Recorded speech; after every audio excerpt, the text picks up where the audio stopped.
Customer care calls are the one thing that I find party planners procrastinate on, and they just don't get round to. And we're not going to go deeply into customer service today because that's really a whole session just on its own. What I want to do is look at what we can do soon after the party to get customer service started so that people feel valued. Now, as I mentioned earlier, it is way easier to keep customers that you've already got than it is to continually be looking for new ones. So if you build good relationships with your customers, you're going to find new ones come to you because of what they've heard from their friends. And this is going to lead obviously to bookings, sales and recruits.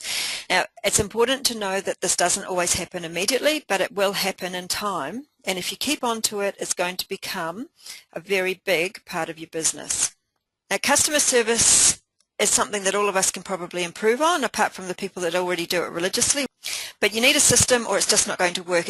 The reason that people go through bursts of it is because there isn't a system that you just do continually time after time. So I want to share with you my system, which you're free to use or modify as you like. But what I would do is about a week and a half after their party, I would post all of the new customers a letter. I wouldn't necessarily do this for repeat customers, because they would already be in my customer service system and they were already hearing from me. So this was only for guests that I had not met before. So this letter would let them know that I was going to call them to find out how they were going with their products and see if they had any questions. So let's have a look at the letter. Dear Linda, I hope you're enjoying the products that you purchased at Sarah's party a couple of weeks ago. It's important to me that you're happy with your new products and getting the most from them. I wanted to let you know that I'll be calling you in a couple of days to ask for your feedback and find out if there are any questions you'd like to ask so you can get best possible use from your products. Now, I would send this letter along with something else, and that would be some handy hints or extra information about your products, or maybe ways to get the best use out of them, or ways to take care of them properly. Those sorts of things are a good thing to put in the letter. And if you don't have anything like that, you could always run a loyalty program. Information about that would also be a good thing to put in there. So it would be information that you had probably held back, so you hadn't told them about it yet, because you're going to tell them about it when you do the follow-up customer care. Now, the reason that I sent a letter is that I found that if I just phoned them, many of them hadn't even taken the products out of the packet yet. And so when I called, they hadn't even used them. So I'd called to see how they were getting on with their products. They hadn't used them, and then we're kind of stuck. And it's a bit difficult to phone them back then without feeling like I'm being a bit of a nuisance. So when they received the letter, if they hadn't used the products yet, they'd actually make sure that they did straight away, because they knew I was going to call and they didn't want to be caught having not used the products.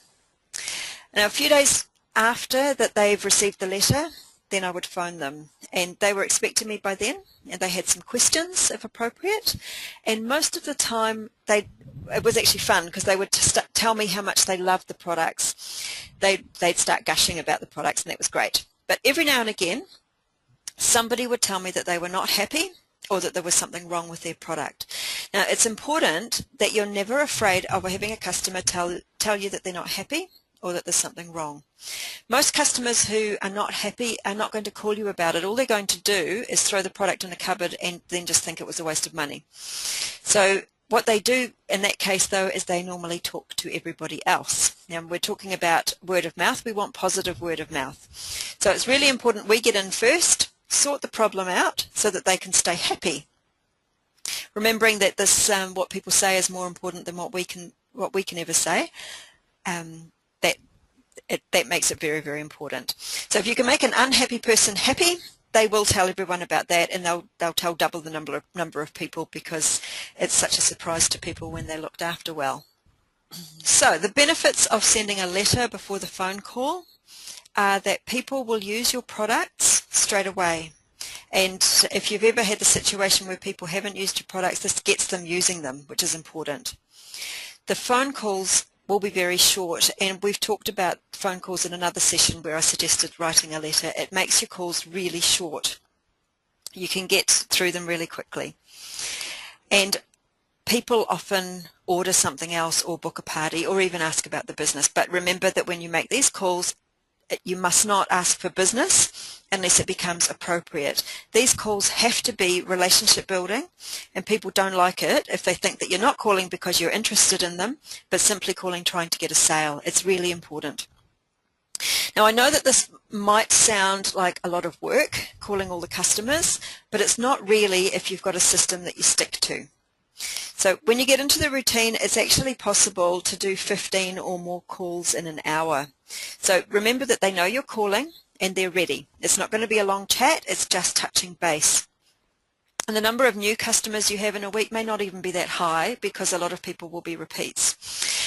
When you call, try and include something personal in the call, something that you remember about them, but don't get it wrong like I once did. I once asked a lady how her son's broken leg was healing, and that was all very good and a nice question, except that she didn't actually have a son. I was trying to go from my memory and I just got it wrong. I was thinking of somebody else. So needless to say, I actually never managed to build a good relationship with her. It just never worked with her. So jot things down about people when you're at the party on their order forms, because it's going to reduce your chance of making a really embarrassing mistake like the one that I made. So as far as I'm concerned, the party's not over until you have contacted all of the customers to make sure that they're happy. If you don't do this now, then your challenge is to have a go at it. Just start. Although you might not see results immediately, but actually you could quite possibly see really good results immediately, I absolutely promise that over time the benefits for your business will be great and your foundations will be really, really strong. It means that you're going to be, anytime you need bookings or you need sales, you've got people that are happy to hear from you, and that goes a long way. Now in the calls, the other important thing is that you're also going to find out if they are really keen on your products, because if they are, you're going to put them on the A list, and the A list is for future customer contact. Now it's important to get an idea of their level of enthusiasm so that you know what to do with them in the future. As your business grows, you're going to end up with hundreds of people on your list, and you can't keep in touch by phone with all of these people, but you should definitely keep in touch with your A-list people.